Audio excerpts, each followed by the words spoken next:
everyone fine. Channapatna by ಎಲೆಕ್ಷನ್ನ ಸಮರ ದಿನದಿಂದ ದಿನಕ್ಕೆ ತಾರಕಕ್ಕೇರ್ತಾ ಇದೆ. ಟಿಕೆಟ್ ಪಡೆದುಕೊಳ್ಳೋದಕ್ಕೆ ಎಂಎಲ್ಸಿ ಸಿಪಿ ಯೋಗೇಶ್ವರ್ ಸಾಕಷ್ಟು ಕಸರತ್ತು ನಡೆಸ್ತಾ ಇದ್ದಾರೆ. ಚನ್ನಪಟ್ಟಣದ ಬೈ ಎಲೆಕ್ಷನ್ ಟಿಕೆಟ್ ಪಡೆದುಕೊಳ್ಳಲೇಬೇಕು ಅಂತ ಸಿಪಿ ಯೋಗೇಶ್ವರ್ ಸರ್ಕಸ್ ನಡೆಸ್ತಾ ಇದ್ದಾರೆ. ಸೋಮವಾರ ದೆಹಲಿಗೆ ತೆರಳೋದಕ್ಕೆ ಅಂತ ಸಿಪಿ ಯೋಗೇಶ್ವರ್ ನಿರ್ಧಾರ ಕೂಡ ಮಾಡಿದ್ದಾರೆ. ಇನ್ನು ಟಿಕೆಟ್ ಬಗ್ಗೆ ಹೈಕಮಾಂಡ್ ಜೊತೆಯಲ್ಲಿ ಚರ್ಚೆ ಮಾಡೋದಕ್ಕೂ ಕೂಡ ನಿರ್ಧಾರ ಮಾಡಿದ್ದಾರೆ. ಈ ಕ್ಷೇತ್ರ ಬಹಳಷ್ಟು ಮಹತ್ವವಾಗಿರುವಂಥದ್ದು. ಒಂದು ವೇಳೆ ಚನ್ನಪಟ್ಟಣ ನಮ್ಮ ಕೈಗೆ ಬಂದಿದ್ದೇ ಆದರೆ ನಮ್ಮ ಪಕ್ಷವನ್ನು ಆ ಭಾಗದಲ್ಲಿ ಬಲಪಡಿಸೋದಕ್ಕಾಗತ್ತೆ. ಹೀಗಾಗಿ ಟಿಕೆಟ್ ನನಗೆ ಕೊಡಿ ಅಂತ ಹೈಕಮಾಂಡ್ ಜೊತೆಯಲ್ಲಿ ಚರ್ಚೆ ಮಾಡೋದಕ್ಕೆ ಅಂತ ತೀರ್ಮಾನ ಕೂಡ ಮಾಡಿದ್ದಾರೆ.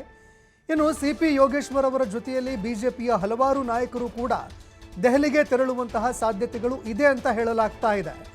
ಅನೇಕ ನಾಯಕರು ಅವರ ಬೆನ್ನಿಗೆ ನಿಂತಿದ್ದಾರೆ ಅನ್ನುವಂತಹ ಮಾತುಗಳು ಕೂಡ ಕೇಳಿಬರ್ತಾ ಇದೆ. R Ashok, C T. ರವಿ, ಅರವಿಂದ್ ಬೆಲ್ಲದ್, ಬಸವರಾಜ ಬೊಮ್ಮಾಯಿಯವರು ಕೂಡ ದೆಹಲಿಗೆ ತೆರಳುವಂತಹ ಸಾಧ್ಯತೆ ಇದೆ. ಇನ್ನು ದೆಹಲಿಗೆ ತೆರಳಿ ಸಿಪಿ ಯೋಗೇಶ್ವರ್ ಪರವಾಗಿ ಟಿಕೆಟ್ ಕೇಳುವಂತಹ ಸಾಧ್ಯತೆ ಇದೆ. ಸಿಪಿ ಯೋಗೇಶ್ವರ್ಗೆ ಟಿಕೆಟ್ ನೀಡಿದ್ದೇ ಆದರೆ ಅವರು ಗೆದ್ದೇ ಗೆಲ್ತಾರೆ. ಅದೇ ರೀತಿಯಾಗಿ ಆ ಭಾಗದಲ್ಲಿ ನಮ್ಮ ಪಕ್ಷ ಬಲಗೊಳ್ಳುತ್ತೆ. ಹಾಗಾಗಿ ಸಿಪಿ ಯೋಗೇಶ್ವರ್ಗೆ ಮೈತ್ರಿ ಪಕ್ಷದ ಟಿಕೆಟ್ ನೀಡಬೇಕು ಅಂತ ತಮ್ಮ ಹೈಕಮಾಂಡ್ ಮೇಲೆ ಒತ್ತಡ ಹೇರೋದಕ್ಕೆ ಅಂತ ಮುಂದಾಗ್ತಾ ಇದ್ದಾರೆ. ಇನ್ನು ಸಿಪಿ ಯೋಗೇಶ್ವರ್ಗೆ ಟಿಕೆಟ್ ಯಾಕೆ ಕೊಡಬೇಕು ಅಂತ ಕೂಡ ಮನವರಿಕೆ ಮಾಡಿಕೊಡೋದಕ್ಕೆ ಅಂತ ರಾಜ್ಯದ ನಾಯಕರು ಸಜ್ಜಾಗ್ತಾ ಇದ್ದಾರೆ.